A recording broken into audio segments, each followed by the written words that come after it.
अमरावती शहरातील विकास कामांना आता वेग येताना दिसत आहे। महानगरपालिका आयुक्त वर्षा लड्डा यांनी आज सकाळी शहरातील विविध रस्ते, विकास कामे आणि प्रधानमंत्री आवास योजनेअंतर्गत सुरू असलेल्या गृह प्रकल्पांची प्रत्यक्ष पाहणी करून संबंधित अधिकारी आणि कंत्राटदारांना कामे वेळेत आणि दर्जेदार पद्धतीने पूर्ण करण्याच्या स्पष्ट सूचना दिल्या आहेत। अमरावती महानगरपालिका प्रशासनाकडून शहरातील प्रमुख रस्त्यांच्या विकास कामांना गती देण्यात येत असून महानगरपालिका आयुक्त वर्षा लड्डा यांनी आज सकाळी विविध भागांची प्रत्यक्ष पाहणी केली। पाहणी दौऱ्यांची सुरुवात बियाणी चौक ते इरविन चौक या महत्त्वाच्या मार्गापासून करण्यात आली। या मार्गावरील रस्त्यांच्या दोन्ही बाजूंना पेव्हिंग ब्लॉक बसविण्याचे काम पूर्ण झाले असून आयुक्तांनी कामाच्या गुणवत्तेची तपासणी केली। यानंतर प्रभाग क्रमांक 18 मधील दस्तूरनगर ते छत्री तलाव मार्गावरील कॉन्क्रिटीकरणाच्या कामाची पाहणी करण्यात आली। महाराष्ट्र सुवर्ण जयंती नगरोत्थान महाअभियान अंतर्गत सुरू असलेल्या या रस्त्याची एकूण लांबी 1000 मीटर असून सध्या कामाची 55% प्रगती झाली आहे। उर्वरित काम पावसाळ्यापूर्वी पूर्ण करण्याचे निर्देश यावेळी देण्यात आले। त्यानंतर आयुक्त वर्षा लड्डा यांनी मानवी अपार्टमेंट ते अकोली टी पॉइंट या महत्त्वाच्या आणि वर्दळीच्या रस्त्यावरील कॉन्क्रिटीकरण कामाचा आढावा घेतला। या रस्त्याची एकूण लांबी 2200 मीटर असून सध्या 70% काम पूर्ण झाले आहे। उर्वरित काम गतिमान आणि दर्जेदार पद्धतीने पूर्ण करण्याच्या सूचना देण्यात आल्या। सातुर्णा ते अकोली रेल्वे टी पॉइंट रस्त्यावरील कॉन्क्रिटीकरण, पेव्हिंग ब्लॉक आणि लांबी बांधकामाचीही पाहणी करण्यात आली। यावेळी तांत्रिक अडचणी तातडीने दूर करून काम पूर्णत्वास नेण्याचे निर्देश देण्यात आले। रस्ते विकास कामांच्या पाहणीनंतर आयुक्तांनी प्रधानमंत्री आवास योजनेअंतर्गत सुरू असलेल्या गृह प्रकल्पांचाही आढावा घेतला। बेनोडा परिसरातील सदनिकांची पाहणी करून रहिवाशांशी संवाद साधण्यात आला। प्रकल्पातील मूलभूत सुविधांच्या कामांमध्ये होत असलेल्या विलंबाबद्दल आयुक्तांनी नाराजी व्यक्त केली। महानगरपालिकेच्या माहितीनुसार अनेक लाभार्थ्यांनी अद्यापही आपला हिस्सा जमा केलेला नसल्यामुळे प्रकल्पाचा कामांवर परिणाम होत आहे। त्यामुळे लाभार्थ्यांना 10 जूनपर्यंत आवश्यक रक्कम जमा करण्याचे आवाहन करण्यात आले आहे।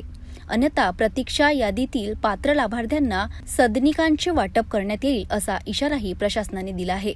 अमरावती शहरामध्ये पंतप्रधान आवास योजनेअंतर्गत 12 ते 13 स्कीम सुरू आहेत। त्यातल्या 2 आपण हँडओव्हर करू शकलेलो आहे। पण लाभार्थ्यांना माझं आव्हान राहील की ती प्रत्यक्ष पाहणी वेळी आलेली आहे तर तिथे काही ठिकाणी 80, काही ठिकाणी 60 घरं, काही ठिकाणी 90 घरं अशी आहेत। पण त्याच्यामध्ये लाभार्थ्यांनी त्यांचं जे काही वाटा आहे लाभार्थ्यांचा तो हिस्सा दिला नसल्यामुळं तिथं लाभार्थ्यांना स्कीम हँडओव्हर होऊ शकणार नाही आहेत किंवा तिथलं काम अर्ध अवस्थेत राहिलेलं आहे। काही ठिकाणी स्कीमला प्रशासनाने 2-3 वेळा मुदतवाढी पण दिलेल्या आहेत, परंतु लाभार्थ्यांनी तिथे त्यांचा हिस्सा न दिल्यामुळं ते काम अर्ध राहणं, पाण्याची व्यवस्था, ज्या मूलभूत सुविधा द्यायच्या आहेत रस्ते, पाणी, लाईट, या सुविधासुद्धा त्यामुळे रखडलेल्या आहेत। तर माझं सर्व नागरिकांना आव्हान राहणार आहे, लाभार्थ्यांना आव्हान राहणार आहे की जे ना कोणी ह्या हिस्स्यामध्ये सहभागी झालेले आहेत आवास योजनेमध्ये त्यांनी त्यांचा जो हिस्सा आहे तो तात्काळ भरावा।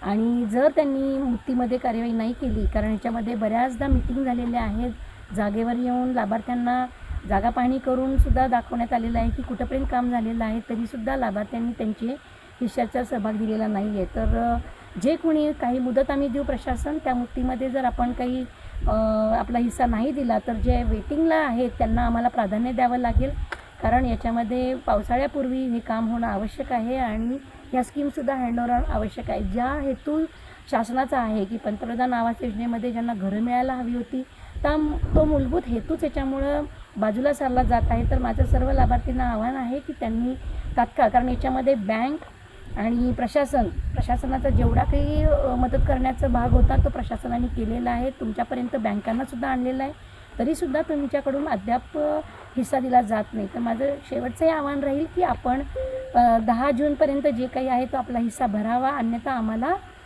अन्य लाभार्थ्यांना किंवा वेटिंगच्या लाभार्थ्यांना इथं आव्हान केलं जाईल।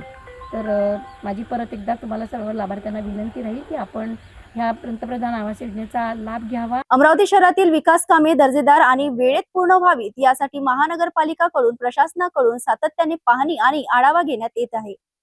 आयुक्त वर्षा लड्डा यांनी दिलेल्या सूचनांमुळे शहरातील विकास कामांना आणखी गती मिळण्याची अपेक्षा व्यक्त केली जात आहे।